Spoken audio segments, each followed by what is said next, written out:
From the European Parliament in Brussels, this is Raw Politics.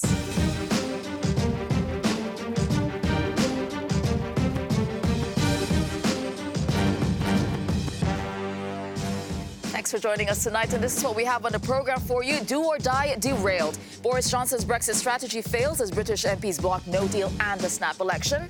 Too tough to predict. Former European Central Bank head Jean-Claude Trichet says no deal is still possible. No limits as Iran speeds up nuclear enrichment. Our Annelise Borges talks to those caught in the crisis. And fighting femicide, France cracks down on domestic violence, but should the EU do more to protect women? And look who's laughing now. Theresa May enjoys the show in tonight's Raw Moment. All right, it's time to meet our panelists this evening. We have joining us Laura Shields. She's a communications strategist and director of Red Thread Communications. So, Laura, big Brexit day, but which part of it are you watching closely? I'm actually really interested to see whether Boris Johnson's objectively terrible start to the week has actually made any difference with how he stands in the eyes of ordinary people, particularly those who voted for leave and are particularly keen to see him push Brexit through. That would be really interesting, the imaging and how he looks now. All right, also joining us tonight, Peter Lundgren. He's the Swedish MEP and Vice Chair of the European Conservatives and Reformists Group. What about you, Peter? Which part of Brexit are you interested in? Well, Brexit is the only one on the table pretty much right now in the House. And for me, it's the incompetence from so many British politicians and the ignorance they are showing the voters in UK. That is, for me, the interesting part. All right. OK, we'll also get the European view from you. All right, also joining us, Bruno Waterfield. He's a Brussels correspondent from The Times. Bruno, what about you? Busy day. It's been a busy week. I think there's two things I'm looking at. One is the extension legislation in the House of Commons. How do people see that here? Are they ready for another delay to Brexit? Do they want to do it? And I think the real impact of Boris Johnson on the withdrawal talks in terms of the kind of free trade agreement that you want. Lots of things to take apart tonight on Brexit, and that's where we're starting. Of course, Brexit being the big story with a string of crushing, unprecedented defeats and a seemingly critical miscalculation. Well, the British Prime Minister, Boris Johnson, he promised to deliver Brexit by October 31st, but that pledge is now hanging by a thread as the UK steamrolls towards an election. Well, it was another long and explosive evening of Westminster drama as MPs voted to pass through a Brexit extension bill, blocking a no-deal exit from the EU, but refusing to back a snap election. Now, furious and defiant, Boris Johnson is still adamant that he will not ask for a delay under any circumstances. I think it's very sad that MPs have voted like this, but if I am still Prime Minister, I do. I think it's a great dereliction of their democratic duty, Mr. Speaker. But if I'm still Prime Minister after Tuesday, the 15th of October, then we will leave on the 31st of October with, I hope, a much better deal. All right, so let's try and make sense of this with the help of our political editor, Darren McCaffrey, who is in London. So, Darren, a lot of things happening at incredible speed here, including Boris Johnson's brother even making news today. So tell us all the latest. Yeah, indeed, it's changing literally hour by hour here in Westminster. And if Boris Johnson thought he had quite a difficult start to the week, well, it only got worse. Under one measurement, you could say he's been the worst performing Prime Minister of all time, losing 4 votes in the House of Commons in the space of 24 hours, including on that prospect of essentially legislation to prevent a no-deal Brexit, and also on his attempts to try and force a general election. And then to add to all of that, Tessa, as you say, this afternoon we learned that his brother, Joe Johnson, has essentially decided that he's going to put what he would, in his own words, the national interest above the interests of his family, deciding that his brother cannot be trusted with the issue of Brexit. He sent out a tweet that, it must be said, took many in Number 10 and indeed in the party as a surprise. This is what he had to say. He said, "It's been an honour to represent Orpington for 9 years and to serve as a minister under 3 PMs. In recent weeks, I've been torn between family loyalty and the national interest." He says it's an unresolvable tension and time for others to take on on my roles as MP and Minister, clearly deciding that on that balance between family loyalty and national interest, that the national interest comes out on top. Unsurprisingly, the Labour Party and the opposition have been making quite a lot of this, saying that if Boris Johnson can't be trusted by his own brother, then why should the nation trust him on Brexit? But one of the reasons that Joe Johnson may well have resigned is this issue of the purge that we've seen within the Conservative Party, those MPs who've essentially been kicked out because of the rebellion on Tuesday night when 21 of them defied the whip. And that was a point I put to Anna Soubry. She was someone who quit the party a couple of months ago, and she was pretty clear that she thought the party was changing in front of her very eyes. Today. Because we've seen the most extraordinary purge, which, Joseph Stalin would have been proud of. This is outrageous. Long-serving, loyal Conservatives. And many of them have actually voted 3 times now for how to leave the European Union with a deal. Treated in the most appalling and disgraceful and shabby of ways. And what is happening is that the Conservative Party has gone back to the nasty party. And it is now nothing more than a right-wing rump. A general election invariably is not a single issue. It is about also the economy of our country, about how much money we spend on our public services, how much we tax people, and so on and so forth. And Boris Johnson will undoubtedly turn it into an attack on Jeremy Corbyn and his policies, and understandably and rightly so, because they would be very bad for Britain as well. And so it's not a straight fight in that way. That's why we need a people's vote. Then we can move on to a general election about all the other great issues that our country faces, which we've ignored, frankly, for the last 3 years. Well, let's get the view of my 2 esteemed guests who join me outside the Parliament here in London. We've got Chris Wilkins, who used to work in Number 10, and Peter Kellner, a pollster and political analyst. Peter, can I start with you first of all, just on this Joe Johnson stuff, Boris's brother.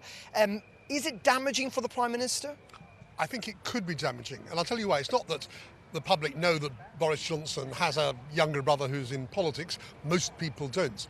But when your younger brother says, in effect, I can't trust my elder brother, the Prime Minister, that plays into a wider agenda that's been getting going anyway for the last few weeks, where because of the way Boris Johnson's behaved over proroguing Parliament, his attitude to renegotiation on Brexit and so on, people are saying the Prime Minister can't be trusted. Well, if your younger brother doesn't trust you, that trust argument or distrust argument could get hold. And if it does get hold, that's damaging.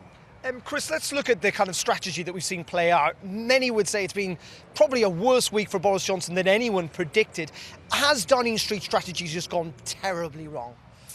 I think I would say that they're probably losing the battle at the moment, but the strategy itself hasn't gone wrong quite yet.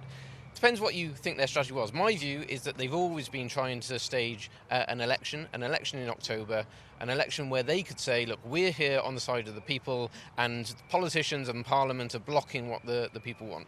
And everything Boris Johnson has done since being in Number 10 has been trying to set up that election. Now, this week, I think they've got some of their tactics wrong. I think the purge of the Tory moderates that you just talked about, that was a bad move. And a few other things they've done this week, and the attitude they've taken to Parliament has definitely landed them in a difficult place.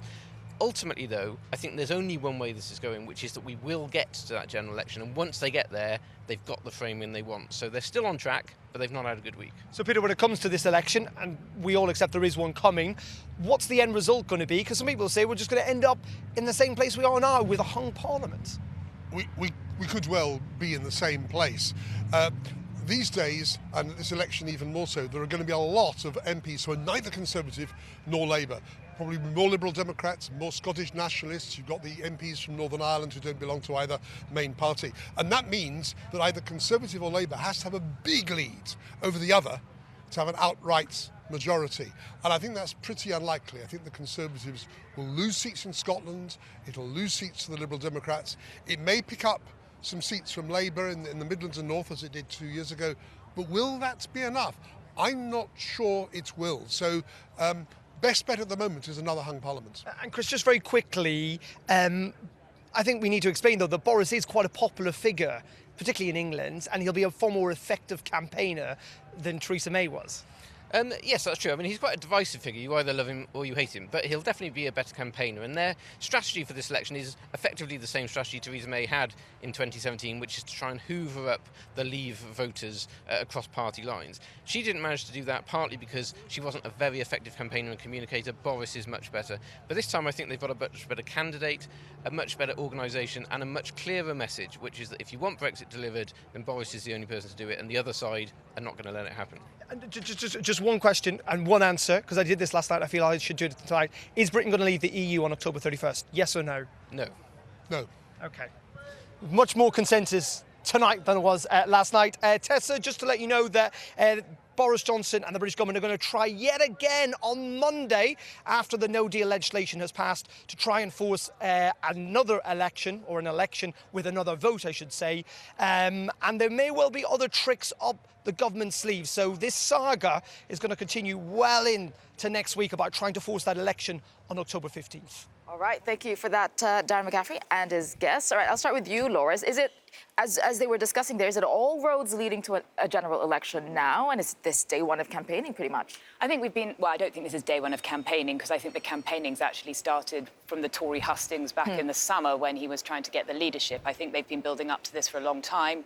We already know that his sort of rather controversial advisor, Dominic Cummings, has been testing out all sorts of adverts and messaging on Facebook already. So I think we are already in the middle, if you like, of the general election campaigning. The question is the timing. When? And I think what is interesting now is to see what happens with the unity of the Rebel Alliance, as they call themselves, so the opposition parties, the Tory rebels who've now lost the whip, and to see whether or not they bite on what Jeremy Corbyn has called the poisoned apple offer of the election. And if they go on Monday, I have to say I'm not quite as optimistic as Peter Kellner. I'm not sure it would be a hung parliament, because if you look at the polls, Jeremy Corbyn is way more unpopular than No Deal. So Labour's got a lot of work to do, and if they go too quickly, they're not going to win. Quick thought on the general election. I think one of the things that's really important here is that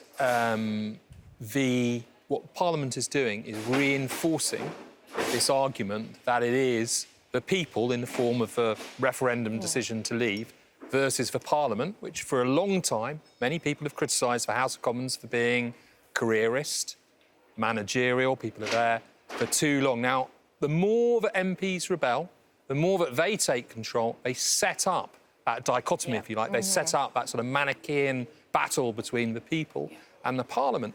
And Boris Johnson, by purging his own party, has taken a bit of a distance between the old parties, the old Conservatives, Ken Clarke, Nicholas Soames, those kinds of people. So when people criticise him and say he's turning the Tories into the Brexit party, I think there's a lot of evidence to that. And I think what he's doing, he's allowing his opponents to actually frame the argument he always wanted. So these defeats are real defeats. He has become a lame duck in terms of Brussels, but is it really going against him, or is the argument being framed? We're gonna talk about image a bit later on of Boris, but let's go to you, Peter, because as we watch all this unfold in the UK, you here watching from this side, if the UK does, and it seems like it's highly likely that they will ask for an extension, what is the EU to do? Is it a guaranteed yes, or are there conditions on the table again? Well, I certainly hope that the UK will decide to actually leave. I mean, they asked the British people what they wanted. It was a yes or a no, in or out. The people voted for an out. And now the British politicians, many of them, are actually betraying the people. So for me, it's very, very clear. They voted out. What now about let an them extension? Should the EU grant that extension? No. So you don't think? No, I think we must come down to in or out. And the British people decided already. They gave their politicians a working order, take us out of the European Union. Now the political But we think that extension is going to come out. Betraying them. Well, yes, you say that, but at the same time, there was a general election in 2017 where Theresa May tried the go big and back me election. She lost her majority. Now, you can say that was part of her personal failures, but actually over half of the country voted for parties that were explicitly no deal. So this is why it's a huge mess, is because 3.5 years on, we keep having a new set of realities emerging that people react to and use to justify their own position. I mean, that is where we are. So what about Boris Johnson? We saw his brother resigning, and they kept bringing up the question of trust. If his own brother can't trust him, and then what about the people? how has his image been throughout this whole week and, people's support of him? So I think, bearing in mind all the things we've talked about previously, I think probably the biggest surprise is that he hasn't actually been as statesman-like as people thought he might be once he got into the job. So if you look at the Conservatives who actually voted to put him in place, the thing that they constantly talked about versus Theresa May was they want a strong leader. It's just a question of personality, charismatic, go to Brussels, stick it to the Europeans, tell them how it works. And then he got into the bear pit that is Parliament. He completely fell apart. Sounds like a sort of drunk toad when he was doing a lot of his communicating and seems to have come down a bit. But actually, he is a great campaigner. He can go out and fire things up, and that won't have hurt his base. But judged by traditional criteria, he's actually been a massive disappointment. But on the point of trust, the trust issue, I think, was already decided. I think that people who trusted him. So you don't think it affected what matters? I don't think in terms of who he cares about, it matters. I think that when you judge it by the traditional commentariat, there's a huge amount of glee in there because he's not finding it very easy. So even Joe Johnson's resignation today had no impact on that? I don't know. I think that the trust issue with Johnson is so Marmite. You either trust him or you don't. And wouldn't it be ridiculous if at the end of all of this, we go back to Theresa May's deal? I mean, how is that, if it's back on the table and they accidentally actually put it back? I suspected it was always going to come back. Anyway, I always think that... We're going to go back to Theresa May's I've always deal, thought that Mr Johnson wanted to bring a virtually unchanged withdrawal agreement back with a new majority after a snap election. Well, I mean, we don't know because people rather sensibly don't discuss their cunning strategies in public because they get kicked to pieces. What is now going to happen, I really don't know. And I think that the way in which the debate between Britain and the European Union has been going on behind the scenes in terms of what Britain is now moving towards, I'm not actually sure that a deal is possible. I think that the negotiations that went on with Theresa May took everybody to a place where Britain simply is not at. This is what's interesting because as all of this changed, I mean, still anything is on the table, and that's exactly what the European Central Bank former chief Jean-Claude Trichet told me earlier when I sat down with him to talk about Brexit. He said anything could still happen. Back in April, you said that you don't think a no-deal outcome is likely. And today, will you say the same, or do you want to take that back? No, today I would say it's totally unpredictable. But I am vindicated, if I may, in the fact that a majority of the parliament doesn't want a no deal. And that has been proved yesterday, even if, of course, the Prime Minister wanted to have the permission to go for a no deal. But it can still happen. Now you see it. Everything can still happen, and it's a drama. It's an absolute drama, in my opinion, for the UK, absolute drama, taking into account the risks that are at stake and the cost for the economy that is at stake, for the UK, of course, overall, and also for Europe as a whole. It is hitting the sanctuary of representative democracy. Those who have invented parliaments, and the modern parliament. So it's really something which is very grave, and it demonstrates or illustrates, in my opinion, the fact that the advanced economy as a whole have enormous problems. Those problems are very visible in the extremism that we see now in all our democracy, and also in the problem that all central banks have in the advanced economies, very low inflation, very low interest rates, and I have to say responsibilities for the central banks that are absolutely enormous and excessive. All right, so before we move away from the UK for a little bit, just very quickly on Boris Johnson, do you think he made in the last few days a very bad gamble? I really don't know. He wants to be as bold as possible. He wants to be as, I would say, unpredictable as possible. I hope that he made a bad gamble, because I think that those who think that the deal is necessary are right. And I would even dare say that if the UK could stay, it would be good. All right, I think that what he was pointing out, and he repeated it twice in that interview, is what he said, the erosion of the sanctity of the parliamentary democracy. I mean, you looking at it from the outside, do you agree with TRICHET? Well, democracy for me is to listen to the people. Now, the British people had their saying, they had an election, they voted to leave, and now it's up to the politicians to deliver that. And I don't see that this will hurt Boris Johnson. In fact, he's trying to honor the election result. And that gives him credit. So you think all of this is a strategy for him?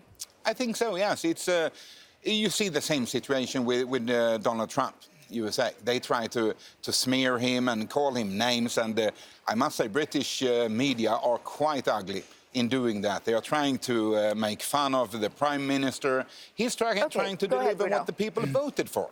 But there's an objective reality here, and the objective reality is if you look across Europe, social democrat parties are in decline because they no longer represent particularly working class or less well-off voters.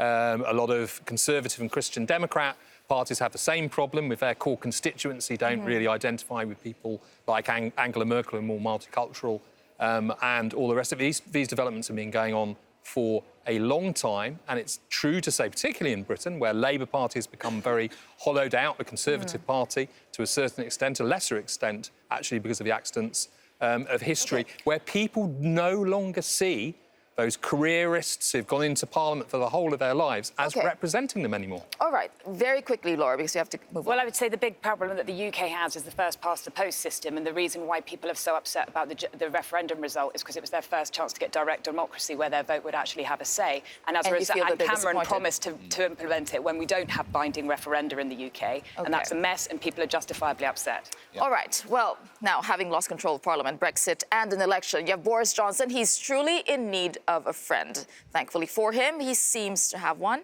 in the White House. Let's take a look. Well, Boris is a friend of mine, and he's going at it. There's no question about it. He's in there. I watched him this morning. He's in there fighting, and he knows how to win. Boris knows how to win. Don't worry about him. He's going to be okay. Image and backing, was that helpful for Boris Johnson? I mean, again, was it helpful? The people who like Johnson probably don't mind. I mean, I know there are plenty of people who voted for Brexit. So you think it's already been decided, the opinion on Boris Johnson? I don't think this makes any difference. Everybody knows what Trump's thinks of Johnson. I don't think if you like Johnson, Trump saying anything is going to make any difference. If you don't like it, it just reinforces it. All right. Well, coming up on the program, more from Jean-Claude Trichet and the global threat of the US-China trade war. Plus, we also have Boris Johnson. He's facing defeat after defeat, but you have to wonder, what is Theresa May thinking? That's in tonight's Raw Moment.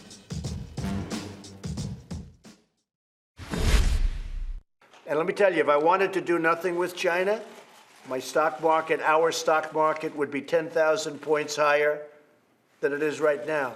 But somebody had to do this. To me, this is much more important than the economy. Somebody had to do this. We had to do it with China. Had to be done.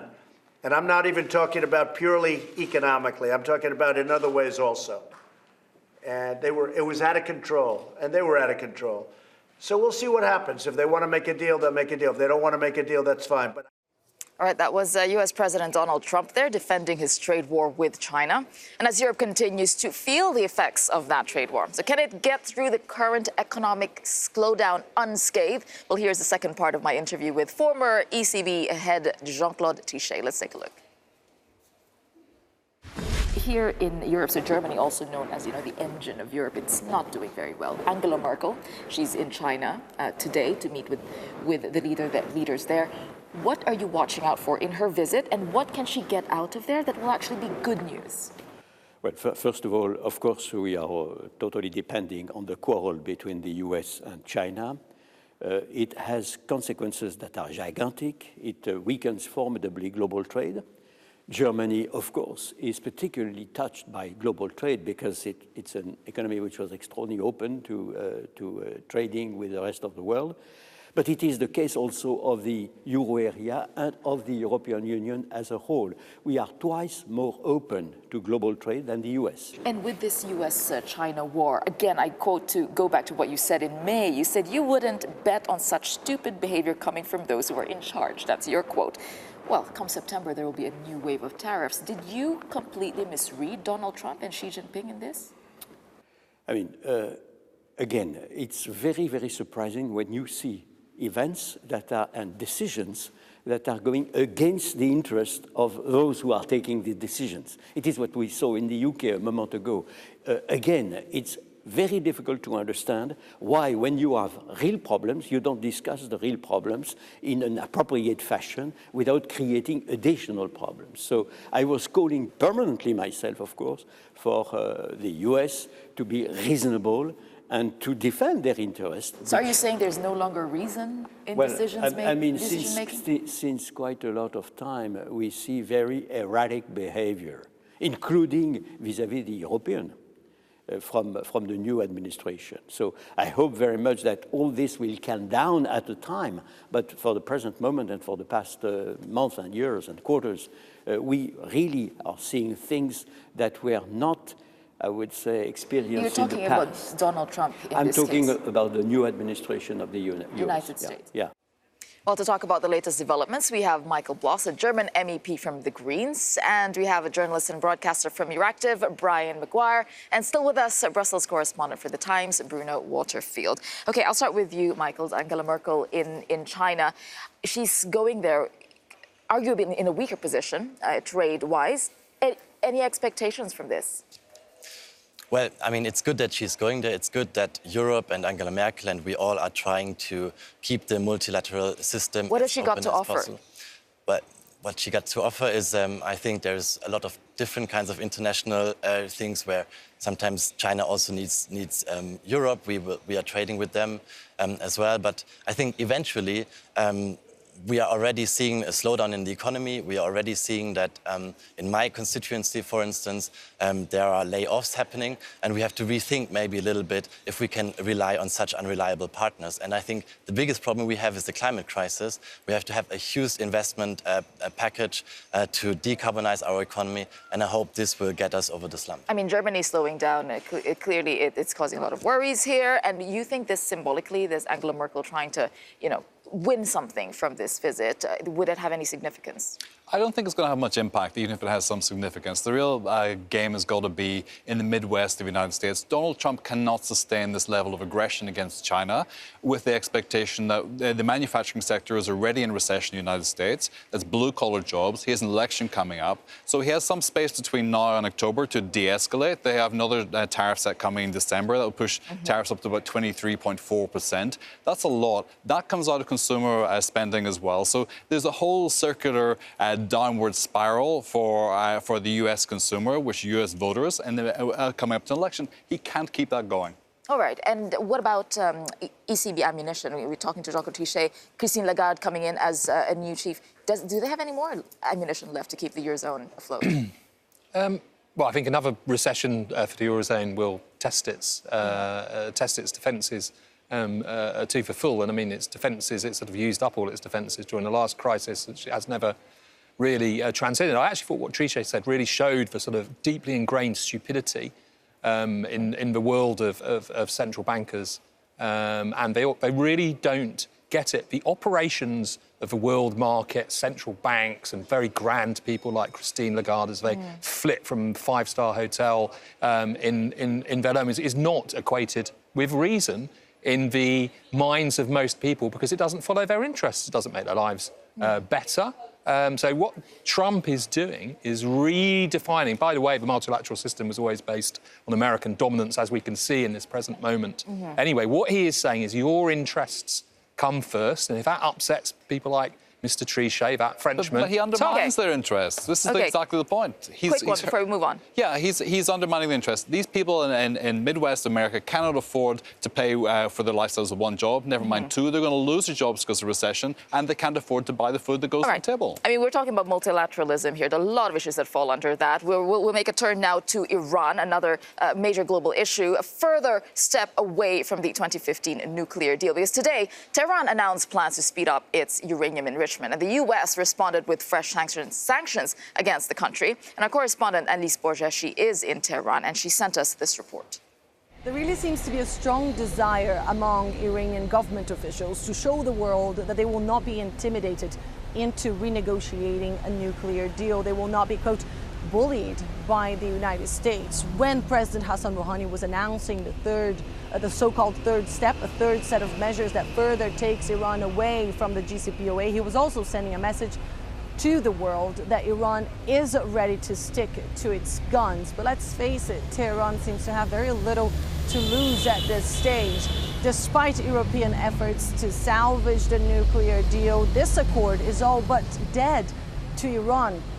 Since the United States unilaterally withdrew from the JCPOA last year, foreign investment, foreign companies withdrew from Iran. They all fled from here. Deals were dropped. Crude oil sales that are vital for the Iranian economy plummeted by 80%. And because this was not a deal negotiated by the entire political class here in Iran, it was negotiated by the moderates represented by Hassan Rouhani and also his foreign affairs minister Javad Zarif. They are under a lot of pressure internally to show Iranians that they have their interests in mind when negotiating with European partners. And their patience seems to be running out. Like this front page here today, the headline reads, "This is Europe's last chance." Hassan Rouhani once again yesterday sending a message to European partners that they have another 60 days to come forward with a solution. Otherwise,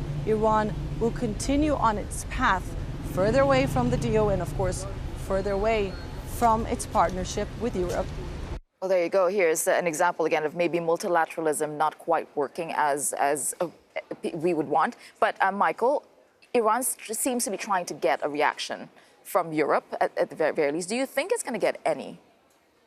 Well, there are the plans at the G7 meeting discussed. There's the 15 billion that are on the table. I think Iran is still interested in this, and the EU and European partners are interested in having stability in the Middle East. And I think there are where we are also different from the US. The US doesn't care right now, especially Trump doesn't care. He wants to create chaos somewhere else in order to also divert the public scrutiny to the outside and not to the inside. But we want peace, and that if the European Union can do one thing, what they learned is that we create peace through negotiations, through talks, through trade, and that's our interest. Well, that is if everyone comes to the negotiating table. I mean, in this case, what Annelise was pointing out, that Iran is having less and less to lose, and that's a dangerous situation to find ourselves in. The choreography is not easy to predict, but at the end game has got to be that Iran wants and it feels it's entitled to have nuclear weapons as a matter of self-respect as a nation, and it will go all the way to doing that. And if they are very close to having nuclear weapons, Israel will attack. Israel attacks Iran, and we have a Middle East conflict like we've never seen before. Now, at which point does the United States step in to stop that? Europe is not able to fill the economic gap that America has closed down. This idea that we will protect European companies with some special structure, and then America resolves to block those companies. Nice on paper, maybe. Nice on paper, not practical. So Europe is very weak in this position. A good mediator to perhaps bring the sides together, but no practical All right, application. quickly before we go, Bruno, what's your reading into Iran's movement today? Just quickly. I think Iran needs to be let back into the world of nations and not treated by a pariah. If Pakistan can have a nuclear bomb, if Israel can have a nuclear bomb, I don't really see a huge fundamental problem with Iran. I see a big problem with that. Okay, well, you see, that conversation could continue, but we'll have to leave it there. Coming up on the program, France launches a crackdown on violence against women. But does the EU need to do more? The bloc's members with the worst records. That's coming up next.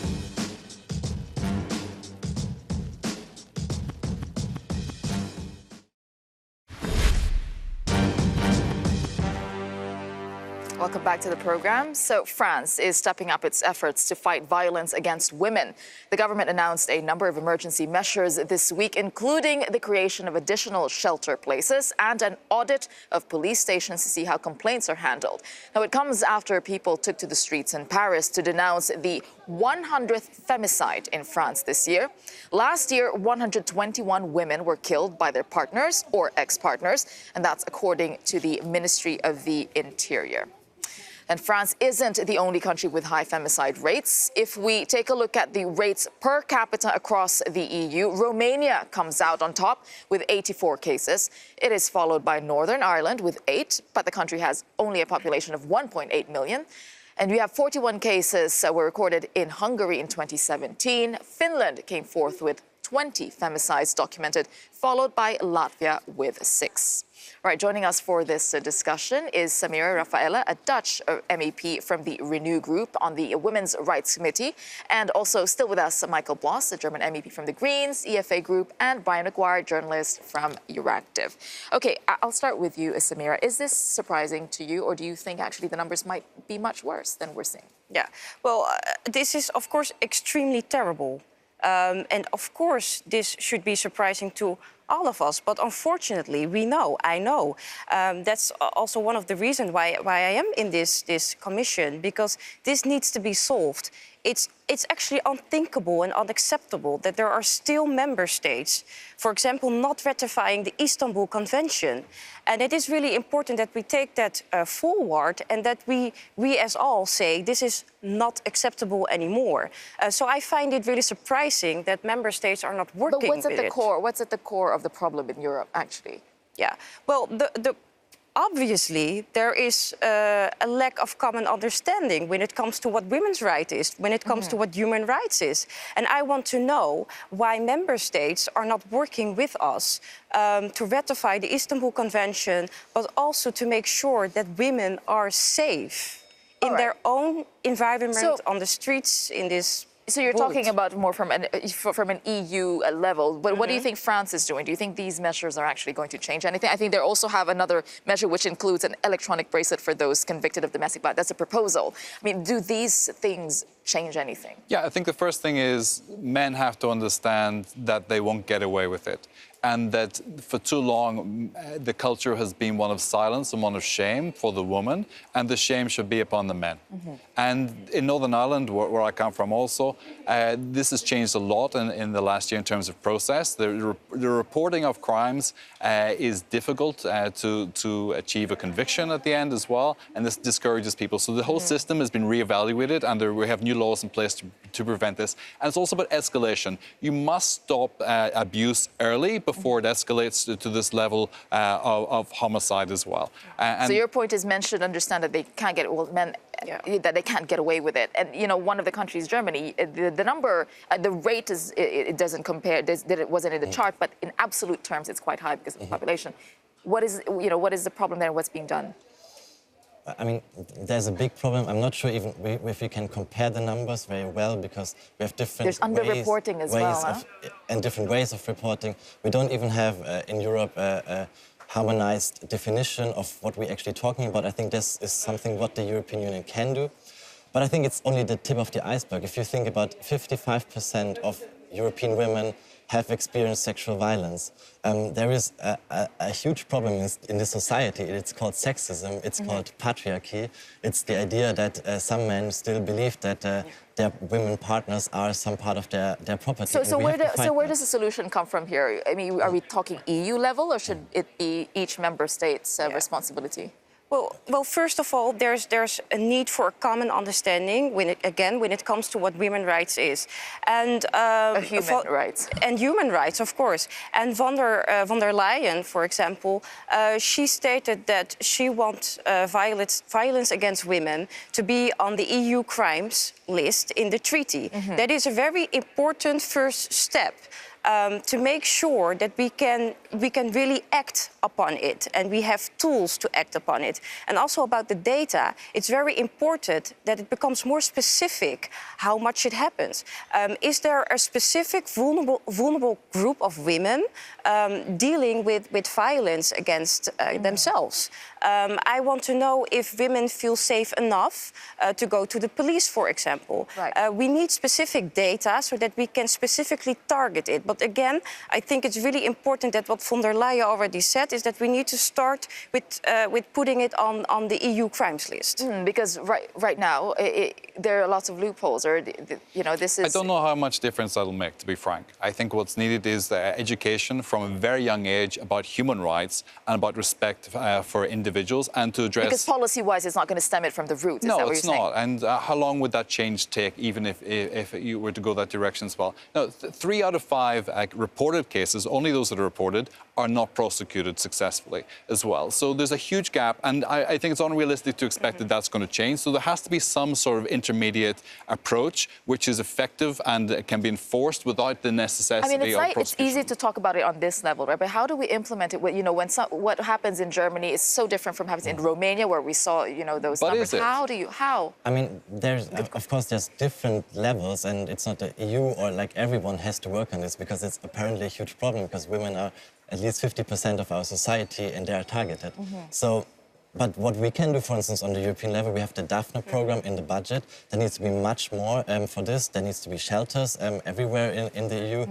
There needs to be better education, for instance, also of police officers, because they don't know how to deal with this. This is a critical issue. Training of police officers, healthcare staff, teachers as well, being able to identify before it escalates. So I think what we're getting from this discussion is that what we see happening with femicide is a symptom of a much bigger problem with all these solutions that you're all presenting. All right, we have a lot more coming up on the program. Turning to Brexit again, which is our main topic for this evening. Has it become a national embarrassment for the UK? Now, we want to know what you think about this week's twists and turns. Have they harmed Britain's reputation? So your call is coming up right after this program. You know the number by now, right? 00800 33337 002. And the hashtag, of course, is RawPolitics on all of social media and on Twitter. You can also look for us on Skype. So our lines are opening very soon.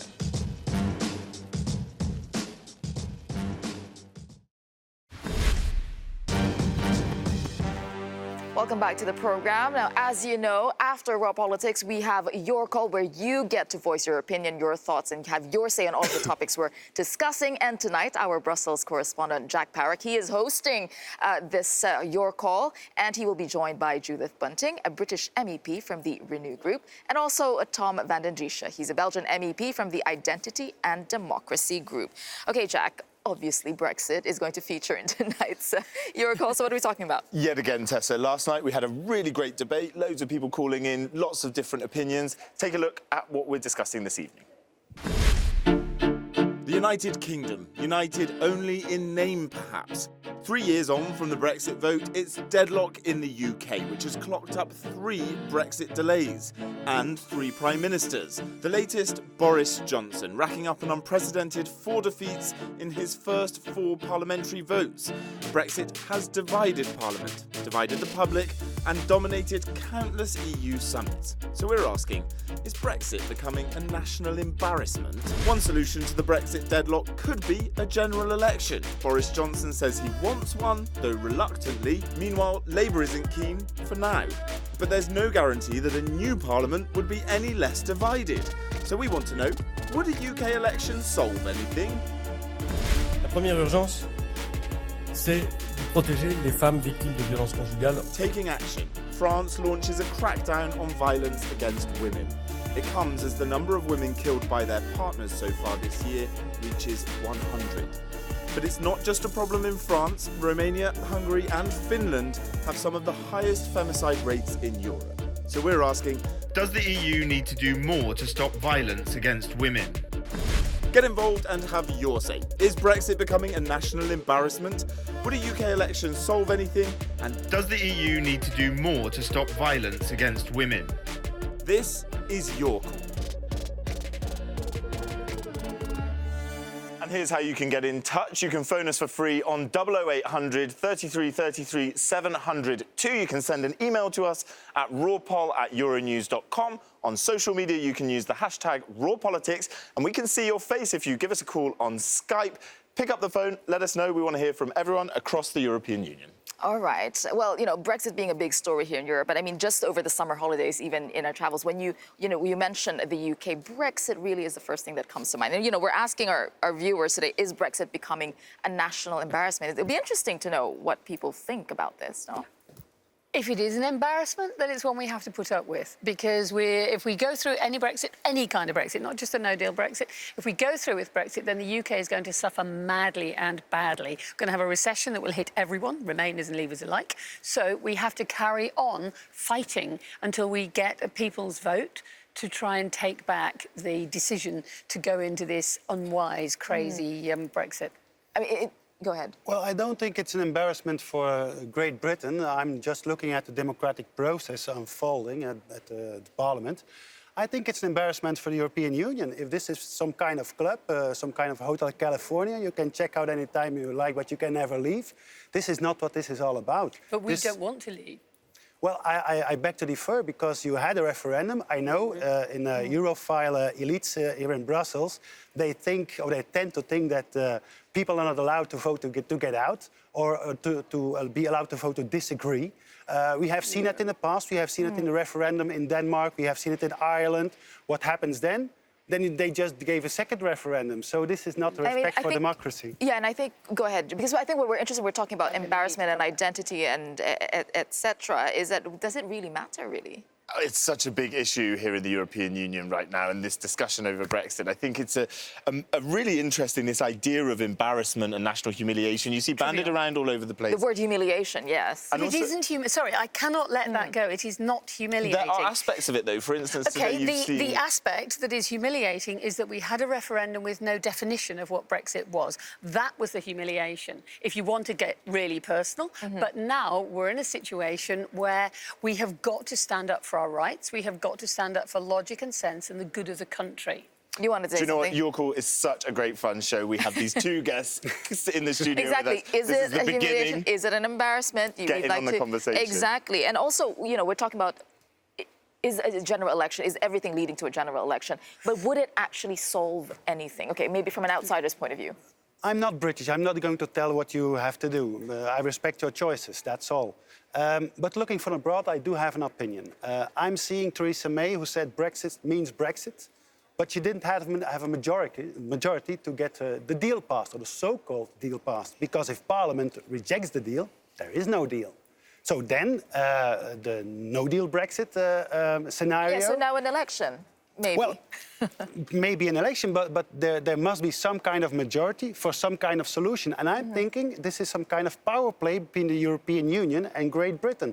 And as I see it, Boris Johnson is trying to create enough political power to create leverage to get a new deal. Go ahead, Judith. I disagree. I'm afraid the European Union has been clear that they negotiated in good faith with Theresa May's government. I may not have agreed with the fact they were negotiating, but they did. And now Boris Johnson just wants to move the goalposts. He could have got involved in those negotiations if he wanted to. He could have worked with Theresa May if he really was taking this seriously, but he didn't. The only thing he cares about is being Prime Minister. And at the moment, it's not going terribly well, is it? Well, there you go, Jack. It's going to be such an interesting conversation for you tonight. So this is just the beginning. Callers can come in and join us right after the Please do join. show. Who do you agree with? Who disagree with? All right, don't forget. Okay, so tonight's Raw Moment. Well, we have Boris Johnson. He's coming to terms with the difficulties of delivering Brexit, maybe. There's one person, though, now on the backbenches who might just be feeling a little smug. Let's take a look at who that is. We're very clear. We will be leaving the EU on the 29th of March. We will not revoke Article 50 because we're leaving the European Union. With a deal on the 29th of March. So the noes have it, the noes have it. Unlock! Will now not leave on time with a deal. To serve the country I love. This is the moment to chuck checkers. After 3 years and 2 missed deadlines, we must leave the EU on October the 31st. The ayes to the right, 328. The noes to the left, 301. Not a good start, Thank you. Boris.